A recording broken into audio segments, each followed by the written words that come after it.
Por que eu trouxe as obras de arte para minha residência? Porque a Galeria Erasmovich Art, ela está dentro da minha residência, assim como também está no espaço da minha firma de advocacia, onde eu passo grande parte do meu tempo, que é a Torre de Advogados. É simples. Tudo que eu faço existe uma razão. Toda peça, ela está naquele lugar, não é a esmo. Ela foi escolhida para estar naquele ambiente, escolhida para estar naquele lugar. Então eu já tive a oportunidade de vislumbrar clientes chorando, contemplando uma das peças, clientes que ao chegar na minha sala rememorou a infância por causa de uma determinada peça, ou um museu que visitou na Europa, e na minha residência a mesma experiência, para que as pessoas entendam que a arte ela precisa estar perto de nós, ou mais ainda, nós precisamos estar perto dela.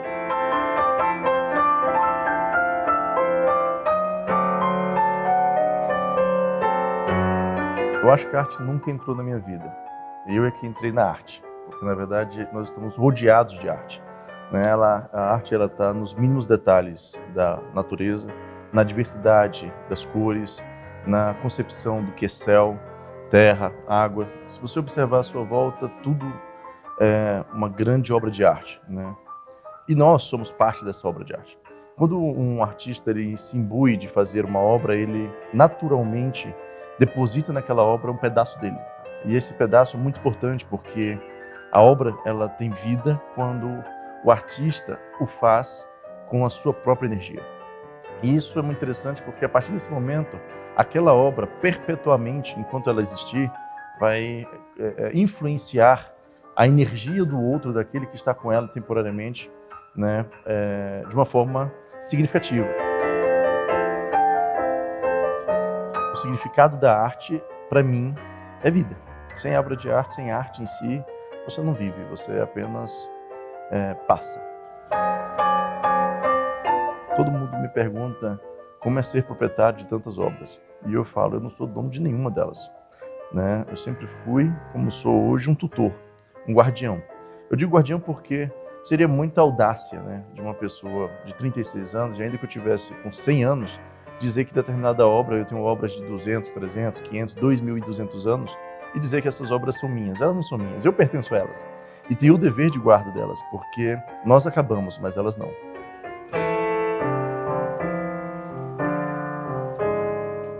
Para falar de antiquário e de museu, eu preciso primeiro demonstrar o que é uma galeria. A galeria é um ambiente de negociação, de consumo de arte. O que é interessante é que na galeria você tem peças que não têm um significado cultural, e sim um significado comercial. Então são normalmente peças mais contemporâneas ou modernas, né, que são aptas à negociação. Quando você ultrapassa ali uns 100 anos de existência, que é uma história curta, mas uma história recente, mas história, você já tem no antiquário a exemplificação, por exemplo, de talheres que não são obras de arte, mas por fazer parte da história ou de uma determinada cultura, tem uma simbologia, uma representatividade, assim como móveis, telas, esculturas e afins. No antiquário, então, você tem peças que de alguma forma fizeram parte de alguma cultura ou de alguma história, ainda que uma história recente. Já quando se trata de um museu, você tem um peso histórico maior, você tem peças que fizeram parte da humanidade. Quando falo fazer parte, é que elas realmente tiveram influência sobre a sociedade ou a humanidade em um determinado período, ou que ainda fazem, mas não por causa da beleza da pintura ou da tela, ou pela tecnicidade, mas primordialmente pela história que compõe o que ela fez parte em um determinado momento. Essa é a grande diferenciação dos três. E a Erasmovich Art, ela tenta contemplar os três, né, se propõe audaciosamente a contemplar os três, porque a nossa principal missão é levar as pessoas a sensibilidade, o sentimento, imbuí-las da grandeza da arte, independentemente do tempo, do modelo ou da cultura a que ela foi inserida.